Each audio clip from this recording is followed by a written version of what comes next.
Lunch. Okay, thank you everyone for coming. Thank you for inviting me. So I'm here today to talk about Swansea Trials Unit. We talked a lot this morning about the contribution the Trials Unit can make to your research, so I'm going to elaborate on that a bit. There we go. So this is the definition of a clinical trials unit according to UK CRC. So I'm not going to read it all out, but what I do want to point out is we don't just do clinical trials. We do what we call other well-designed studies. So, I mean, the term clinical trials unit is misleading. I will elaborate on everything else that we do in the next few slides. So we also provide expert statistical, epidemiological and methodological advice to do with clinical trials and these other well-designed studies. And the bottom section there is more about the CTIM, so the drugs trials that we will help you do. So, whilst I'm here for Swansea Trials Unit, I have to say there are other trials units available in the UK.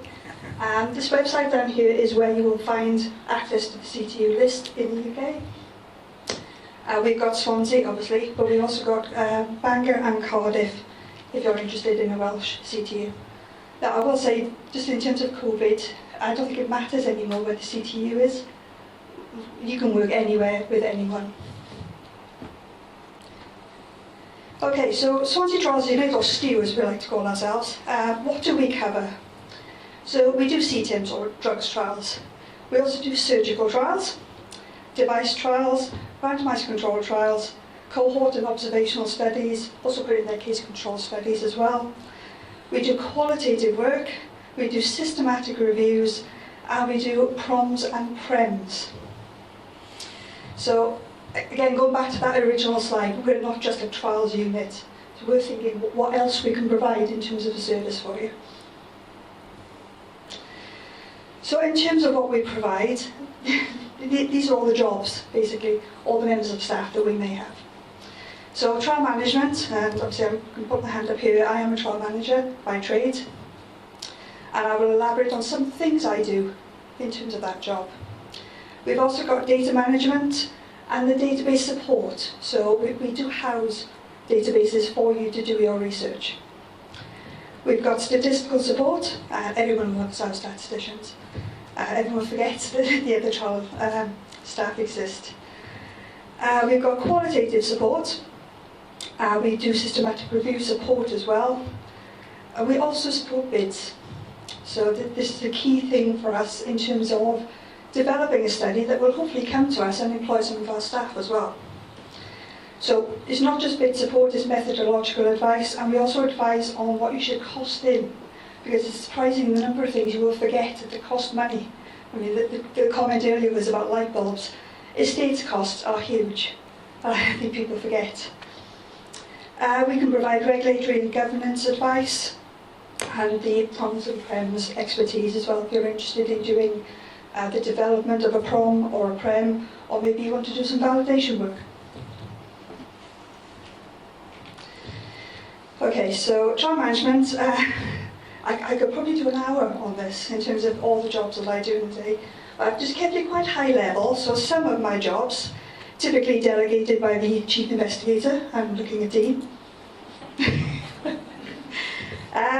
So this coordination of the documentation, I'm not necessarily the document owner, but I need to make sure it's happening and they get to the point where they can reach version 1 and signed off and so on. So lots of documentation, the protocols, information sheets go as standard.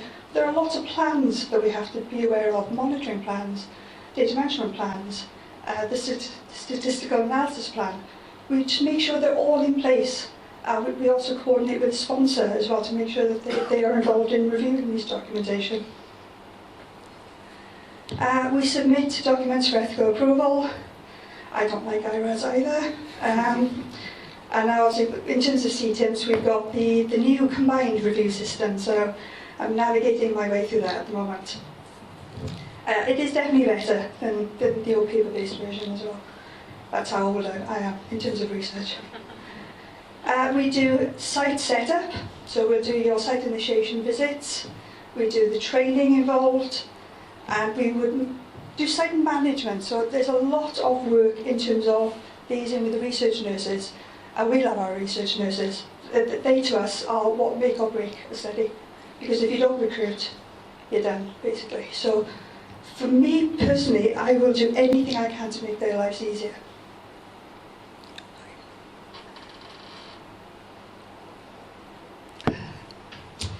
Okay, so we've got the safety monitoring process, adverse event reporting and so on. So we'll make sure that is all done in adherence with the relevant guidelines. We will do the filing of key documents, so trial master file for your clinical trials is essential, especially when it's audited, not just by sponsor, but if you've got the MHRA involved, it needs to be very much spot on. We make sure you're following all standard operating procedures that you may be adopting, so it could be the STU SOPs, there could be other SOPs you're following. So we'll make sure that you're in line with those SOPs. And we also oversee the other team members, make sure their tasks are completed in the right time and that they're accurate. So I can skim over the next ones because I'm not so involved in these. So you get the data manager. Data collection forms absolutely key. You need to collect the right data to get the right answer out. So they'll do what we would call case report forms, questionnaires and so on. They will then set up your database in order to capture that data. They will sort out a randomization system for you if you need a randomization. They are the document owner of the data management plan, so yet another thing to think about. They're also involved in any data sharing agreements, just to make sure we can have data shared with us in the appropriate way so that we're still in line with our SOPs. They will do data checks and send data queries to your sites for our research nurses to hopefully respond to. And they export the data for reports and the analysis. We've also got our IT manager, who is responsible for the actual IT infrastructure, setting the database up and the randomization system. And they sort out moving that database to production or the amendments involved. Again, the audit trails involved in this are unbelievable. And they're also great when you've got an IT problem. Okay, statistics, so our statisticians, we have quite a few now, I think, in the unit.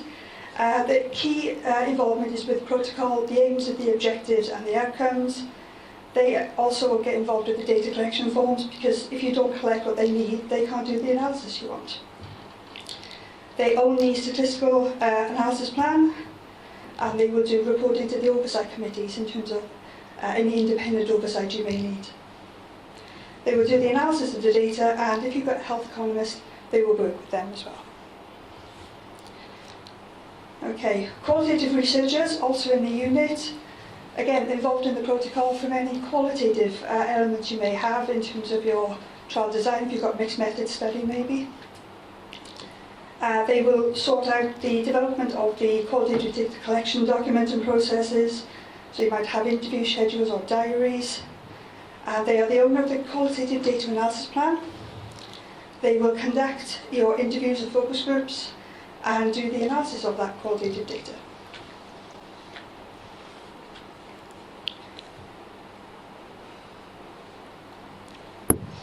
Okay, something you may not see in the trials unit, but we do it, and so do many others. Systematic reviews. So the role of a systematic reviewer, from our perspective, is we help with the protocol. We will develop and conduct your literature search. We would put together a tracker of all the literature we find, and we can put together that flow diagram of why papers are excluded, so that when you come up with that final magic number of hopefully 10, 20 papers from a list of about 10,000, you can then go on and do an analysis of that. So we usually say at least 2 people are analysing the same sets of papers, and you come to a consensus about that paper and whether or not it can be included and so on. Shameless plug at the bottom. This is one I've recently done.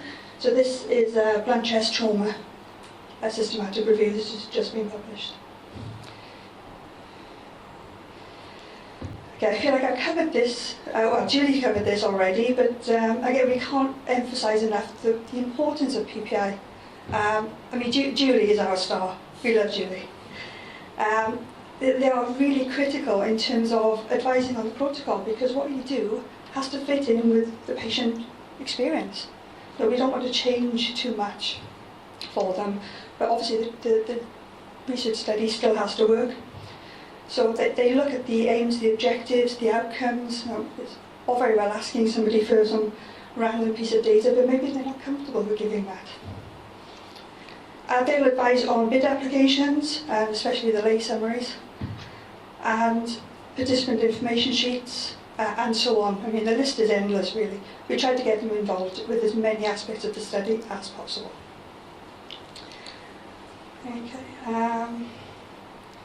The other thing we find them very helpful with is looking at the results we have, particularly things like qualitative work. So we have some interviews back, and they will feed back on why they think people are reporting certain things in a certain way. So that's really invaluable as well. So we see them as a researcher. And it's certainly very common now for our PPI representatives to come to conferences with us to speak. So we usually split the talk. The clinical person will give the results, and then the PPI rep will give their perspective on that. Okay, so it was mentioned earlier, we do have a committee at STU. So we have the Population Advice for Research Committee, or PARC as we like to call them.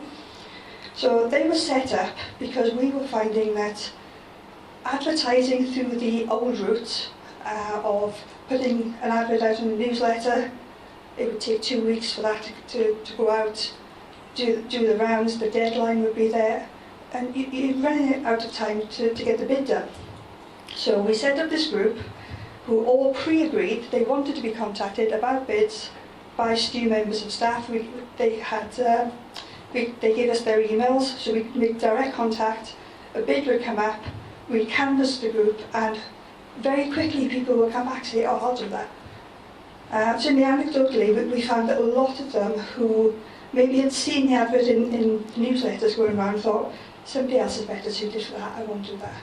And then they'd see the advert the second time, oh, maybe I will do it now. But we've lost the time in between. So we found this group very useful. It is open to anyone who wants to use it. You don't have to necessarily be going through STU to do your bid process.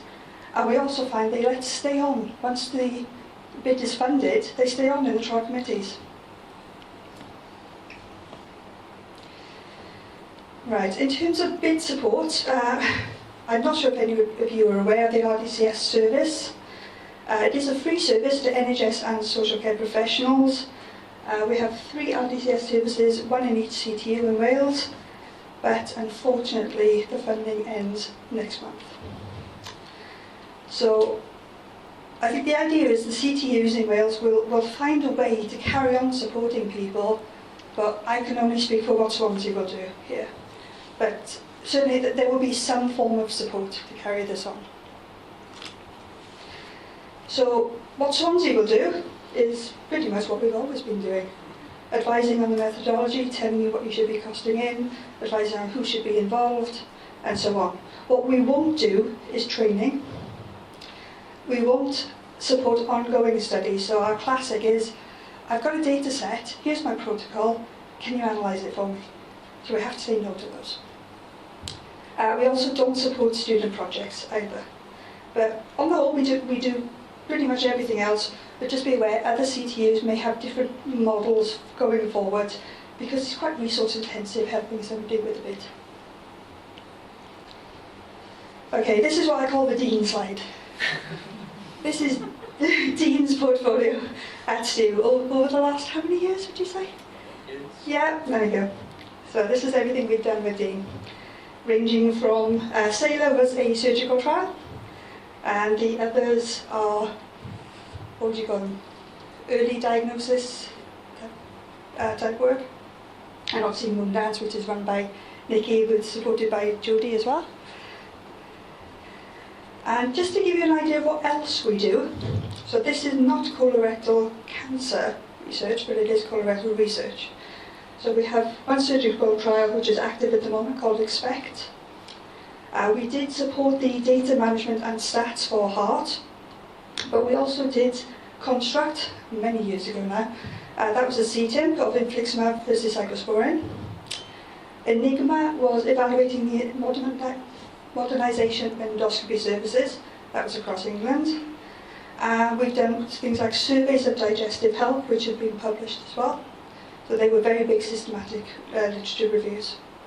So again, just going back to that point, clinical trials units, not just about clinical trials. And it's a nice short presentation. So there's the contact details. The other CTUs do exist. I can't say Stu is the only one, unfortunately. Okay, thank you.